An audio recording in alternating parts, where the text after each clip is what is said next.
important to appreciate that the Earth is almost entirely solar powered today, in the sense that the sun is the only thing that keeps us from being at roughly the temperature of cosmic background radiation, which is 3 degrees above absolute zero. If it wasn't for a sun, it would be a frozen dark ice ball. And the amount of energy that hits the sun, that reaches us from the sun, is tremendous. It's 99% plus of all energy that Earth has. Then there's this energy we need to use to run civilization, which to us is big, but compared to the amount of energy that reaches us from the sun is tiny. So it's very easy. Like, it actually doesn't take much. If you wanted to power the entire United States with solar panels.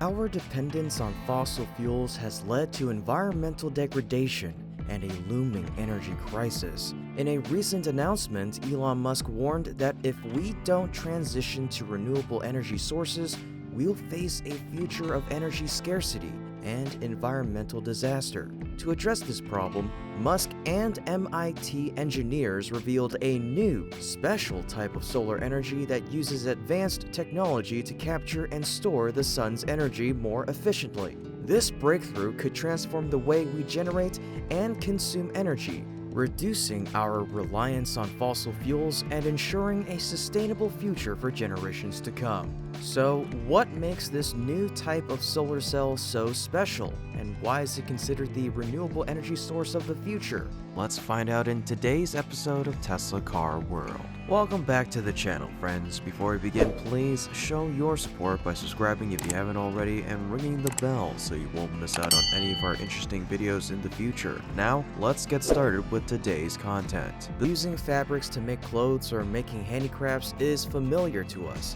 but have you ever thought about using fabric to create energy?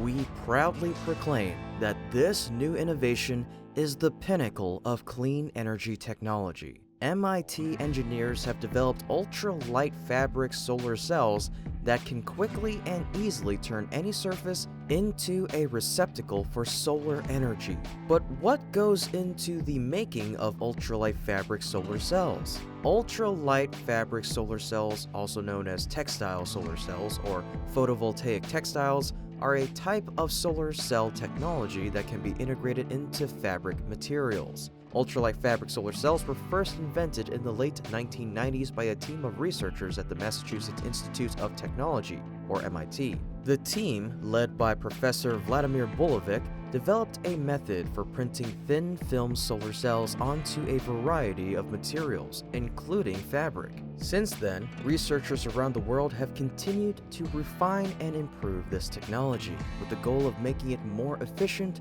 durable, and cost-effective, especially for a wide range of applications. The metrics used to evaluate a new solar cell technology are typically limited to their power conversion efficiency and their cost in dollars per watt. Just as important is integrability, the ease with which the new technology can be adapted. The lightweight solar fabrics enable integrability, providing impetus or momentum for the current work.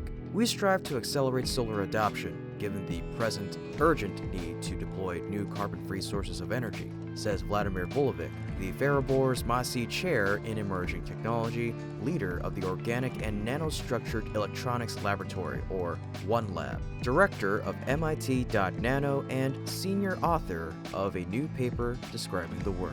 These durable, flexible solar cells, which are much thinner than human hair, are glued to a strong, lightweight fabric, making them easy to install on a fixed surface. They can provide energy on the go as a wearable power fabric or be transported and rapidly deployed in remote locations for assistance in emergencies.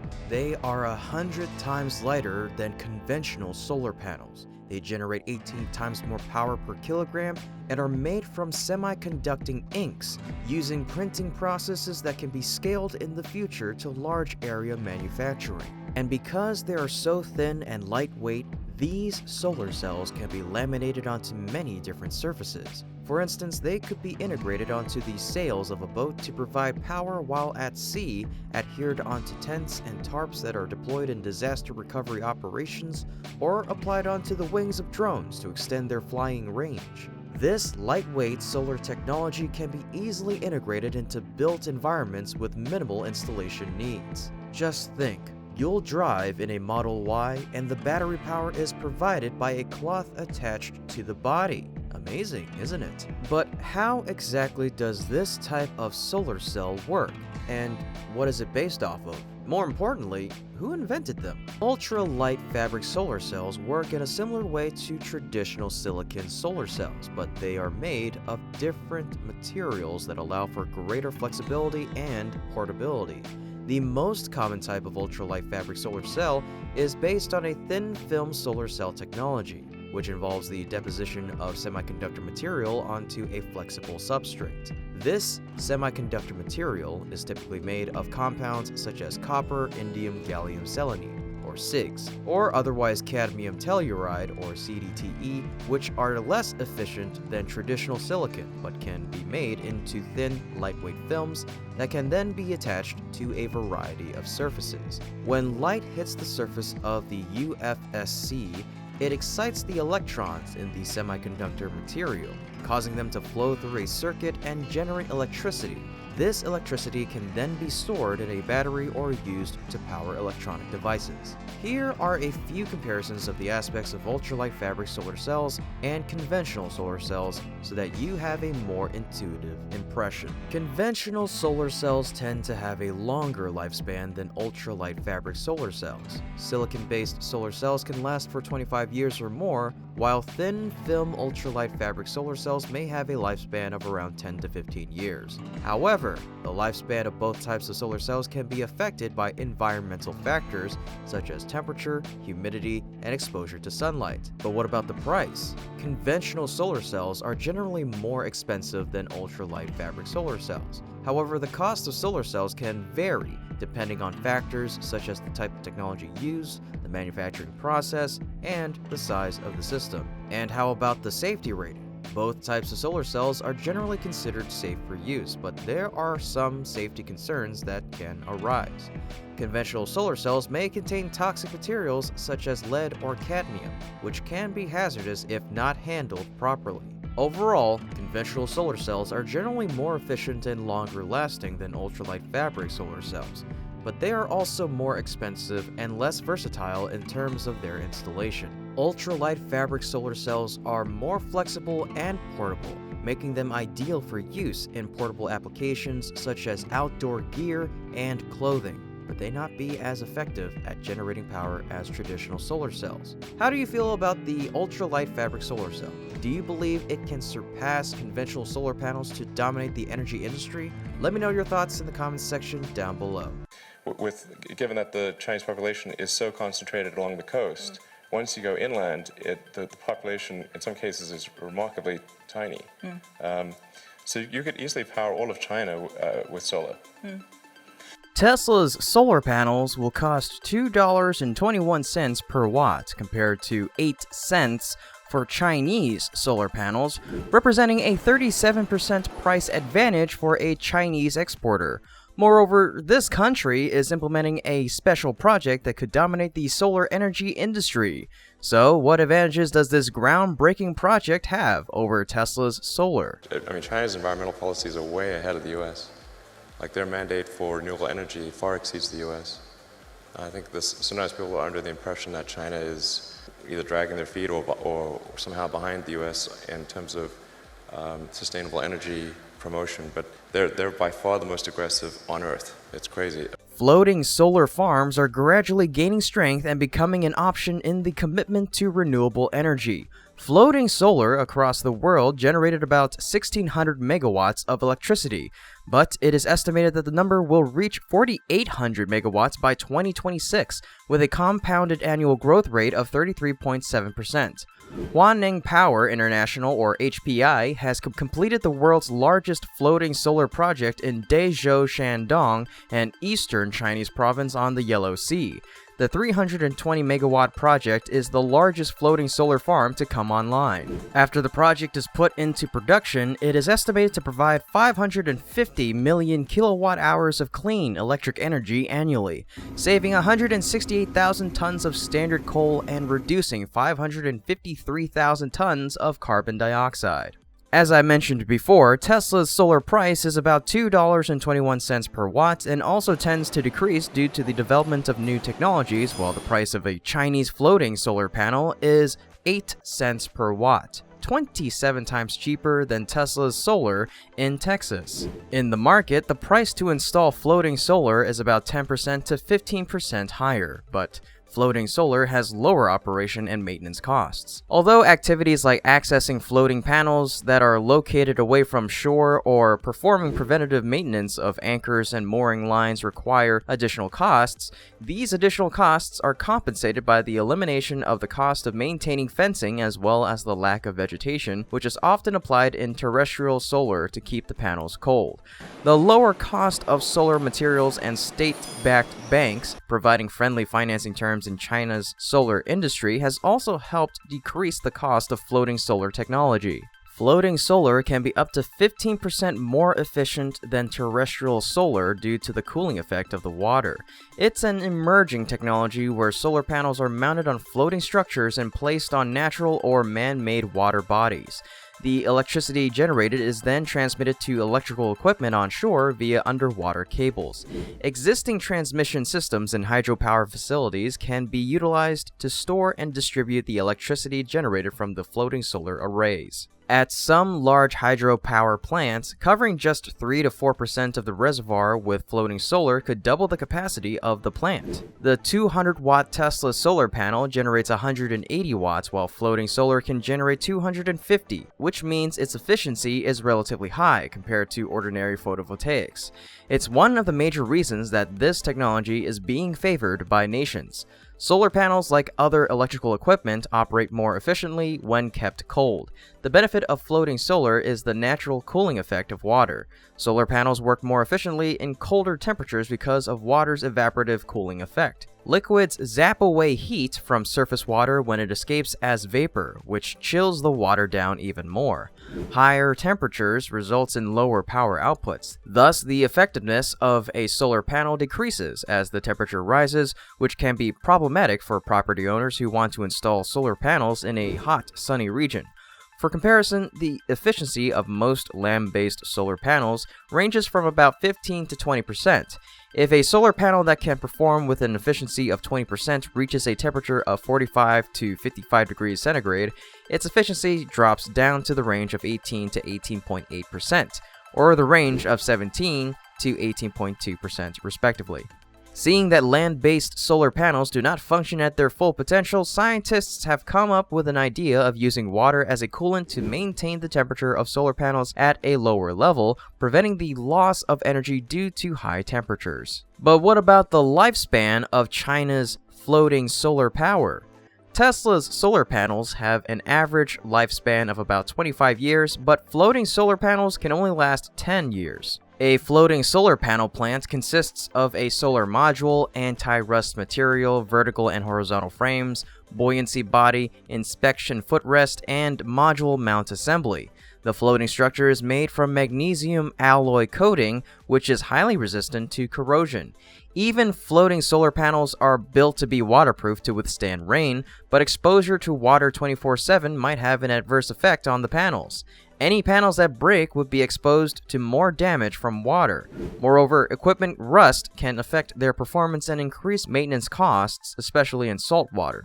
This is one of the reasons why the lifespan of these solar panels is reduced. So, is it possible for the US to compete with China in floating solar energy? China is currently the largest producer of solar panels in the world. Floating solar arrays offer huge potential within the US. However, the US installed only 1% of the world's floating solar panels compared to Asia, which installed 87% of the global floating solar panels. If all 24,000 artificial lakes, ponds, and reservoirs within the US installed floating solar panels, it could power 10% of the country's electricity. Countries producing floating solar panels such as Singapore, Japan, South Korea, and Indonesia can easily replace Chinese exporters, and these countries can help strengthen the supply chain of the United States due to their being among the friendly countries of the United States. Hanwha Solutions from South Korea and Kyocera from Japan can be mentioned among the largest companies producing floating panels. Also, the largest player in the photovoltaic industry is a French company, which is the oldest ally of the United States of America. Due to its high competitiveness, the US has the opportunity to develop the use of this technology. The US can use its competitive advantage to end China's dominance in solar energy, and it'll be interesting to see the breakthrough of the floating solar industry in the US in the next few years. Hopefully, it will be part of the renewable energy transition strategy. How do you feel about China's floating solar power? Let me know your thoughts in the comment section down below. Currently, only 2% of global electricity comes from solar power, and 90% of that comes from crystalline silicon-based solar panels. But what if I told you about a material that was lighter, more efficient, and simpler to produce at a lower cost? Researchers have developed a new way of enhancing the stability and performance of perovskites. Remember those? So why are new perovskite panels the future of solar energy, and how efficient are these solar cells? Researchers from the University of Missouri, in collaboration with scientists from the University of the Western Cape in South Africa and physicists at the U.S. Department of Energy's Argonne National Laboratory, have developed a new way to make hybrid perovskites. It's mainly a combination of organic and inorganic semiconducting materials that could form the basis of new solar cells or other electronic devices. Organic inorganic hybrid perovskites have become increasingly attractive to the materials and electronics communities, especially over the past 10 years or so, said MU professor Suchasmita Guha, the lead author of the study. Now, the state-of-the-art solar cells that are used for halide perovskites.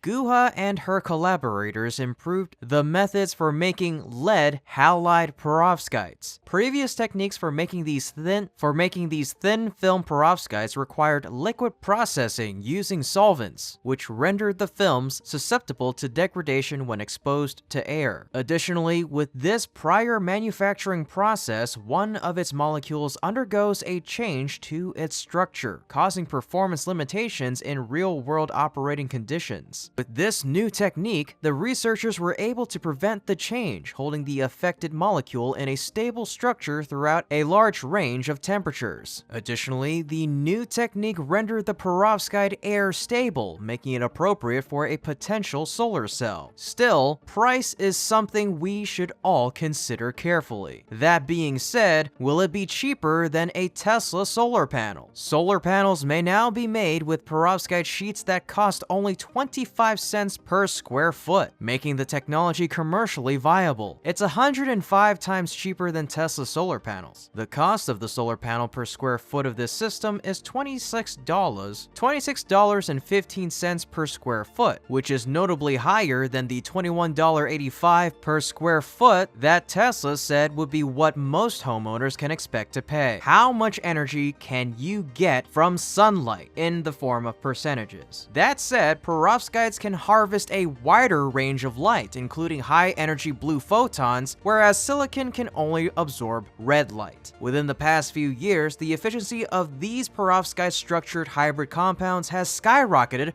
up to 25%, surpassing that of some silicon solar cells. More than 2,000 hours under harsh conditions that are required, and these have efficiencies of almost 25%. The most efficient modern silicon solar panels like Tesla's home solar panel only works at best at around 20% efficiency. So if these perovskite cells were to be put into market, they would set a legitimate new record for efficiency, surpassing all current solar panel types, which are mainly silicon. And with a 25% efficiency, how much energy does that translate to when gathering from sunlight? Let's first give you an idea of Tesla's solar panels. Its large array solar panel uses 36 panels to cover a roof area of 780 square feet. These panels combine to produce an output power rating of 14.4 kilowatts. With a difference of 5%, it's estimated that a 780 square foot perovskite solar panel will generate generate about 15.12 kilowatts. That's a 0.72 kilowatt difference on top of Tesla's solar panel in the same area. Moreover, according to the researchers, Perovskite solar panels achieved no loss in 1,000 hours of aging at 85 degrees Celsius. Also, no loss in 1,000 hours of light soaking at an open circuit, and less than 10% loss in 1,000 hours of operation at the maximum power point by employing a new technique. What's this new technique, you're asking? I'm not sure because it's not written in my script, so maybe we'll find out next year. In any case, we can see that these new Perovskite cells sound very feasible in the future. But is there going to be any other application aside from being solar roofing, that is? Perovskites hold promise for creating solar panels that could be easily deposited onto most surfaces, including flexible and textured ones. Stable and efficient Perovskite cells could ultimately allow solar energy to be used in more applications, from powering the developing world to charging a new generation of wearable devices. Yachts that are powered by electricity could have their range radically improved with more efficient, lightweight, integrated Perovskite solar panels. We could also see integrated solar panels on trucks, buses, and cars, as well as any other applications where sunlight is not yet considered energy dense enough to provide meaningful power. Moreover, we could see perovskites for utility scale energy production. It'd be possible to reduce the cost of electricity to less than 2 cents per kilowatt hour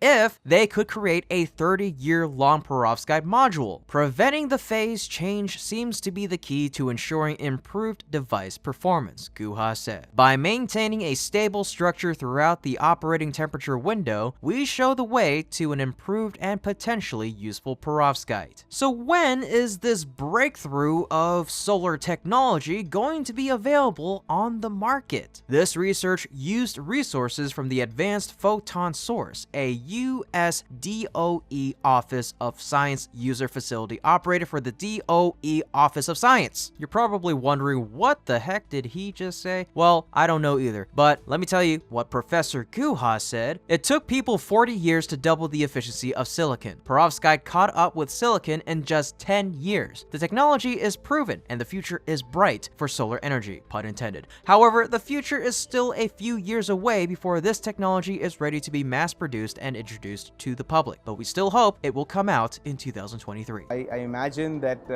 another 5 years and we should see some products coming out. So how are perovskite panels going to be developed by companies? For the commercialization of this technology, NREL established the U.S. Manufacturing of Advanced Perovskites Consortium in 2020, collaborating with 3 universities and 6 thin film solar companies, the majority of which are startups. How do you feel about the new perovskite solar panels? And when do you think they'll actually be released? Let me know your thoughts in the comment section down below. With the square footage of glass that's on our skyscrapers and on our buildings, there's so much square footage that can be used to generate power. Currently, 90% of solar power comes from crystalline silicon-based solar panels, the dominant material technology. But what if we could harvest solar energy from the windows of our own homes, or even from our car windows and cell phone screens? With efficiencies of up to 30%, these are exactly the breakthrough improvements for transparent solar cells that scientists at EPFL in Switzerland have promised. So, why are transparent solar panels the future of solar energy? And how efficient are these panels? Welcome back to our channel. Before we begin, please show your support by subscribing if you haven't already and ringing the bell so you won't miss out on any of our interesting videos. Now, let's get started with today's content. Over the years, solar panels and solar energy have shaken up how we think about generating consumer electricity. But solar panels are still expensive and take up a lot of room. On one hand, in modern society, we see glass everywhere, ranging in size from a small cell phone screen to huge windows and skyscraper facades. It's estimated that there are 5 to 7 billion square meters of glass surfaces in the United States, with 2.5 billion additional square meters of glass installed every year around the world. Just imagine that number for the whole world. And in most buildings, these large areas of glass remain an unused energy potential. Now, could you imagine the utility of a solar panel that's transparent? Windows may be turned into transparent window panels to keep electricity flowing through towns and cities. Materials that are selectively harvesting the parts of the solar spectrum that you can't see with your eye. Scientists at EPFL in Switzerland have achieved a new efficiency record for dye-sensitized solar cells, or DSCs, opening avenues for transparent solar panels. However, the idea of DSCs is nothing new. The history of mesoscopic dye-sensitized solar cells dates back to the 1990s, when they were demonstrated by Brian O'Regan and Michael Gratzel in Switzerland. Since then, they have been commonly known as Gratzel cells. Transparent solar panels use specially designed photosensitizer dye molecules that, when combined, are capable of harvesting light from across the entire visible light spectrum. So, how efficient are transparent solar panels compared to conventional solar panels? Current dye-sensitized solar cells are sold commercially on a large scale, but are less efficient than conventional solar panels at converting sunlight into energy. The scientists achieved groundbreaking results by improving the packing of two newly designed photosensitizer dye molecules to enhance the DSC's photovoltaic performance. The team explains that the new photosensitizers can harvest light across the entire visible light domain. They demonstrated dye-sensitized solar cells with an efficiency of 15.2% under the standard one sun illumination, which is the first time this technology has passed the 15% mark. The cells also demonstrated operational stability in more than 500 hours of testing. By increasing the active area to 2.8 centimeters squared, the power conversion efficiency reached a maximum of 30.2%. which is 1.5 times more than Tesla's solar panels. The module efficiency of Tesla solar panels is 19.3 to 20.6%. Thus, these transparent solar panels can set an efficiency record and surpass all current solar panels. But with an efficiency of 30.2%, how does that translate to the amount of energy it could produce? Tesla's large array uses 36 panels to cover a roof area of 780 square feet. These panels combine to produce an output power rating of 14.4 kilowatts. With a bit of math and a difference of 9.6%, it's estimated that a 780 square feet transparent solar panel will generate about 15.8 kilowatts. The researchers claim that by using inorganic materials, these PV windows can produce power for more than 20 years with a 0.5% efficiency loss per year. A building could be 1,000 feet tall by 50 feet wide by 50 feet deep. This building would have a roof area of 50 by 50, which equals 2,500 square feet of space for rooftop solar panels. This will in turn help it generate 46.15 kilowatts of electricity. Meanwhile, this same building would boast 1,000 feet by 50 feet of space on each side, which equals 200 square feet of surface area. That 200,000 square feet may be mostly made up of windows, which could be converted into power-producing transparent solar panels. Much more power is produced in the same amount of space, about 4,051 kilowatts, which is 88 times more than traditional solar panels, in other words. However, price is still a main concern and something we should consider carefully. So, is it cheaper than a Tesla solar panel? They are flexible, relatively low cost, and can be made using conventional roll printing techniques. Theoretically, the price per performance ratio is also good enough to allow them to compete with fossil fuel electricity generation. The estimated price is 60% cheaper than Tesla solar panels, which is about $28 per square meter, while Tesla solar panels cost between $40 to $110 per square meter. Moreover, the Tesla solar roof system costs at least $175, and it can go up to as high as $300 per square meter. Thus, transparent solar panels, which may generate energy by covering the full window of the house, are more economical than other solar panels on the market. We see that transparent solar panels sound very possible in the future. So where exactly can they be applied? These new findings pave the way for different applications. The dye-sensitized solar cells are transparent and can easily be manufactured in a variety of colors.